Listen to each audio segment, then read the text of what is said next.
আসসালামু আলাইকুম ওয়া রাহমাতুল্লাহি ওয়া বারাকাতুহু। ইন্নাল হামদুলিল্লাহ নাহমাদুহু ওয়া নুসাল্লি আলা রাসূলিল কারীম। আম্মা বাদ, ফাআউযু বিল্লাহি মিনাশ শাইতানির রাজীম। বিসমিল্লাহির রহমানির রহিম।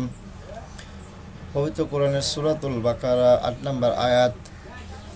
আল্লাহ তাআলা বলেন, মানুষদের মাঝে কিছু লোক এমন আছে যারা মুখে বলে আমরা আল্লাহ তাআলা ও পরকালের উপর ঈমান এনেছি, কিন্তু এদের কর্মকাণ্ড দেখলে তুমি বুঝতে পারবে এরা মোটেই ঈমানদার নয়। মুখে ঈমানের দাবি করে এরা আল্লাহ তাআলা ও তার নেক বান্দাদের সাথে প্রতারণা করে যাচ্ছে। মূলত এই কাজের মাধ্যমে তারা অন্য কাউকে নয়, নিজেদেরই ধোঁকা দিয়ে যাচ্ছে, যদিও এ ব্যাপারে তারা কোনো প্রকারে চৈতন্য নেই। আসলে এদের মনের ভিতরে রয়েছে মারাত্মক ব্যাধি প্রতারণার কারণে। অতঃপর আল্লাহ তাআলা তাদের সে ব্যাধি বাড়িয়ে দিয়েছেন। তাদের জন্য রয়েছে আল্লাহ তাআলার পক্ষ থেকে পীড়াদায়ক আযাব, কেননা তারা মিথ্যা বলেছিল। তাদের যখন বলা হয় তোমরা এই শান্তিপূর্ণ জমিনে অশান্তি ও বিপর্যয় সৃষ্টি করো না, তখন তারা বলে না, আমরাই তো হচ্ছি বরং সংশোধনকারী। অথচ এরাই হচ্ছে জমিনে যাবতীয় বিপর্যয় সৃষ্টিকারী, যদিও তারা এ ব্যাপারে কোনো চৈতন্য রাখে না।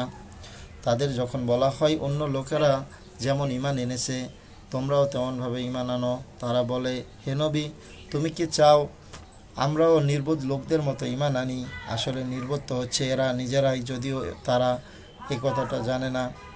মুনাফিকদের অবস্থা হচ্ছে তারা যখন ঈমানদার লোকদের সাথে মিলিত হয় তখন বলে আমরা ঈমান এনেছি, আবার যখন একাকী তাদের শয়তানদের সাথে মিলিত হয় তখন বলে আমরা তো তোমাদের সাথে আছি। ঈমানের কথা বলে ওদের সাথে আমরা ঠাট্টা করছিলাম মাত্র। মূলত আল্লাহ তাআলা তাদের সাথে ঠাট্টা করে যাচ্ছেন। আল্লাহ তাআলা তাদের অবকাশ দিয়ে রেখেছেন। তারা তাদের বিদ্রোহে উদ্ভন্ডের ন্যায় ঘুরে বেড়াচ্ছে। এরা জেনে বুঝে হেদায়েতের বিনিময়ে গুমরাহি কিনে নিয়েছে।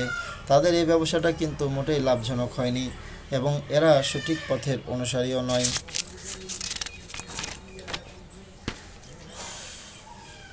এদের উদাহরণ হচ্ছে সেই হতভাগ্য ব্যক্তির মতো যে অন্ধকারে আগুন জ্বালাতে চাইল।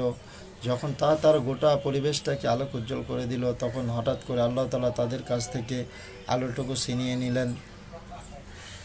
আল্লাহ তাআলা তাদের কাছ থেকে আলোটুকু ছিনিয়ে নিলেন এবং তাদের এমন অন্ধকারে ফেলে রাখলেন যে